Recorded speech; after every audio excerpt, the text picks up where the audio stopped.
হরিণী কোনো ভয় ছাড়াই দুই সিংহের সাথে হাঁটছিল। এটি দেখে একটি সাধু অবাক হয়ে গেল।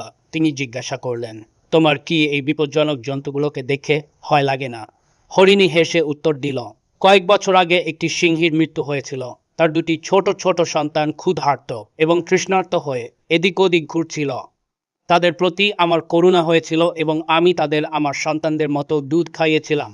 এখন তারা বড় হয়ে গেছে এবং পুরো জঙ্গলে ঘোষণা হয়ে গেছে যে কেউ আমাদের মাকে খারাপ দৃষ্টিতে দেখবে না। এই কথা পাশের গাছে বসে থাকা একটি তোতা পাখি শুনছিল। সে ভাবল, আমিও যদি এমন কিছু করতাম যাতে মানুষ আমারও সম্মান করত। ঠিক তখনই তার নজর পড়ল মাটিতে পড়ে থাকা আহত সাপের উপরও। তোতা পাখি তাড়াতাড়ি নিচে নেমে এসে সাপের পেটে আটকে থাকা কাঁটা বের করে তাকে সাহায্য করতে লাগলো। কিন্তু যেই সাপ একটু সুস্থ হলো, সে তোতার দিকে ফিরে তীব্রভাবে দংশন করলো। সাধু আহত তোতাকে দেখে বলল, তুমি নিজের সাথে এটা কি করেছ? তোতা বলল, আমি হরিণীর ভালো গুণ দেখে অনুপ্রাণিত হয়ে সাপকে সাহায্য করতে গিয়েছিলাম, কিন্তু সে ফিরে আমাকে দংশন করলো। কেন এমন হলো? সাধু একটি খুব সুন্দর উত্তর দিলেন। তিনি বললেন, যদি সাহায্য করতেই হয় তাহলে সিংহের সন্তানদের করে কামা।